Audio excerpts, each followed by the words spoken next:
Good afternoon friends. आज के ई lecture discussion में मैं पुनः बीएससी पार्ट फर्स्ट का मैकेनिक्स पेपर फर्स्ट ले रहा हूं और डिस्कशन का जो पॉइंट है वो है गैलीलियन ट्रांसफॉर्मेशन फॉर वेलोसिटी।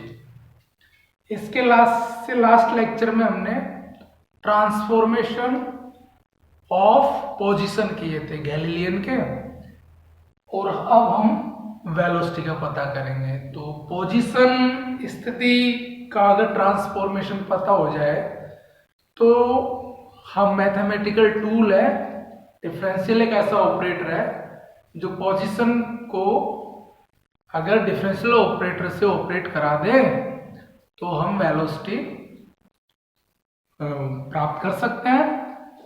तो therefore by Galilean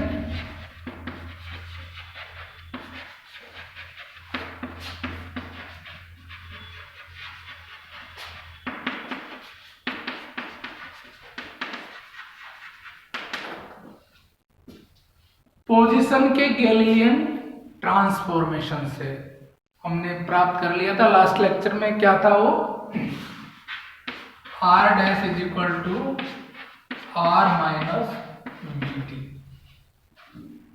जहां r डैश क्या था? s डैश जड़त्व निर्देश तंत्र में कण का स्थिति सदिश था। r s जड़त्व निर्देश तंत्र जो स्थिर थी उसमें कण का स्थिति सदिश था। v रिलेटिव वेलोसिटी थी, मतलब एस डैश जड़त्व निर्देश तंत्र का वेग था विथ रेफरेंस टू एस जड़त्व निर्देश तंत्र, और टी टाइम था। तो ये पोजीशन वेक्टर का ट्रांसफॉर्मेशन इक्वेशन थी गैलीलियन की, जो उसने कंडीशन ली थी उसके अधीन।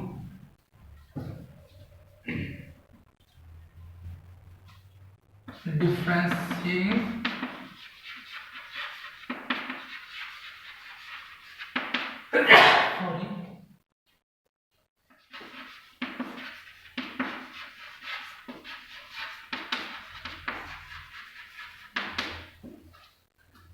इस इक्वेशन को से इक्वेशन 1 हम टाइम के सापेक्ष का डिफरेंशिएशन कर देते हैं। तो d by dt of r dash is equal to d by dt of r minus d by dt of v to c।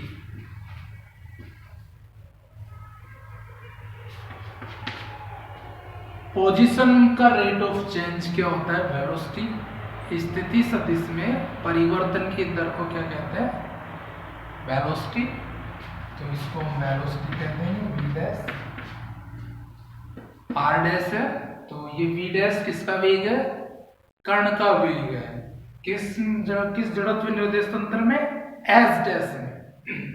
ये हो जाएगी v माइनस v एक समान है, चेंज नहीं हो सकता, कांस्टेंट है। कांस्टेंट तो बाहर आ जाएगा, कैपिटल V और t का 1। तो v velocity of the particle in s frame of reference, v dash velocity of the particle with respect to s dash inertial frame of reference, और capital V relative velocity between s frame and s dash inertial frame of reference.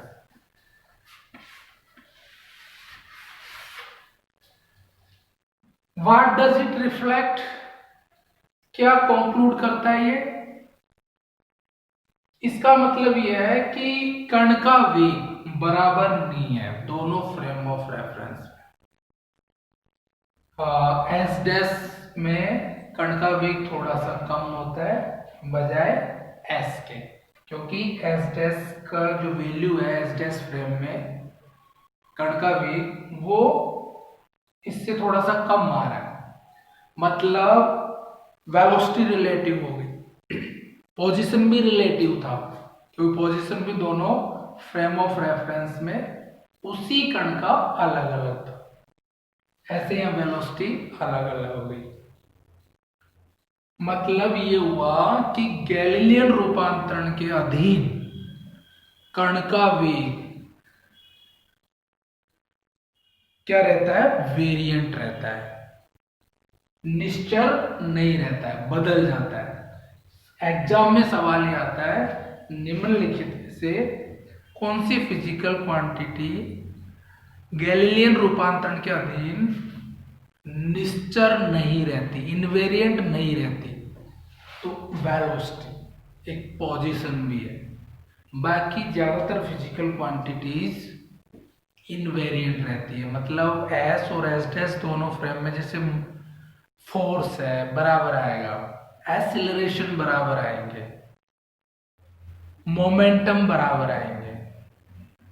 कौन बदल जाता है, sorry momentum का conservation बराबर आएगा, only momentum variant रहेगा। Invariant का मतलब यह है कि दोनों फ्रेम में फिजिकल क्वांटिटीज वेलोसिटी अलग अलग है। स्पष्ट है?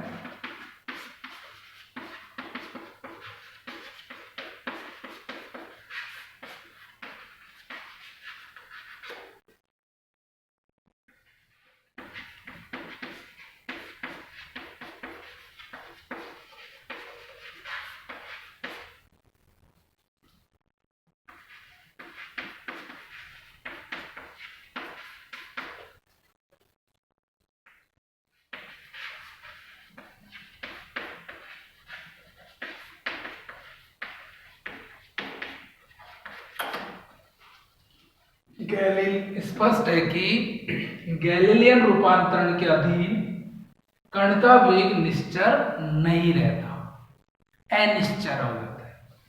एक वर्ड होता है निश्चर और एक होता है नियत। इनमें दोनों में क्या अंतर है? अब मैं ज्यादातर यह निश्चर शब्द काम लूंगा, इनवेरिएंट काम लूंगा। निश्चर का मतलब है कि अगर स्टडी रिलेटिव हो और वैल्यू बराबर आ जाए तब तो शब्द काम मिलेंगे निश्चर। और यदि एक ही फ्रेम की बात की जाए और वो हमेशा टाइम के बाद, हर टाइम के बाद वह मान फिक्स रहे तो हम शब्द का मिलेंगे नियत। मतलब इंडिविजुअल फ्रेम ऑफ रेफरेंस में टाइम टी टाइम पे देखा, फिर 2t टाइम पे देखा, फिर अलग अलग टाइम पे वही मान फिक्स हो जाए तो वो तो होता है नियत। लेकिन अगर दो फ्रेम ऑफ रेफरेंस लें, रिलेटिव स्टडी हो जाए और वही क्वांटिटी अगर बराबर आ रही है तो नियत शब्द काम में नहीं लेके हम निश्चर काम में लेते, इनवेरिएंट। तो बहुत बड़ी सवाल यहाँ पे है, क्वेश्चन आता है एग्जाम में कि सिद्ध कीजिए कि गैलीलियन रूपांतरण के अंतर्गत कण का वेग निश्चर नहीं रहता। तो हम सबसे पहले हम पोजीशन के ट्रांसफॉर्मेशन इक्वेशन देखेंगे और उसका डिफरेंशियल ऑपरेटर लगा देंगे। डिफरेंशियल ऑपरेटर बहुत ही स्मार्ट मैथमेटिकल टूल है इस दुनिया में रेट ऑफ चेंज डिफाइन करने का, किस आधार पे चेंज हो रहा है, क्षणिक चेंज को दिखाता है डिफरेंशियल ऑपरेटर। तो वो हमने उसका डिफरेंशियल ऑपरेटर लेंगे और हम जानते हैं पोजीशन का रेट ऑफ चेंज वो वेलोसिटी होती है। तो ये क्या हुआ, निश्चर आया, मतलब निश्चर नहीं आया। तो आई होप ये लेक्चर आपको एक समझेंगे इसको और स्टेप बाय स्टेप पढ़ते जाएंगे आप, तो वेरी हेल्पफुल होगा। Thank you for discussion.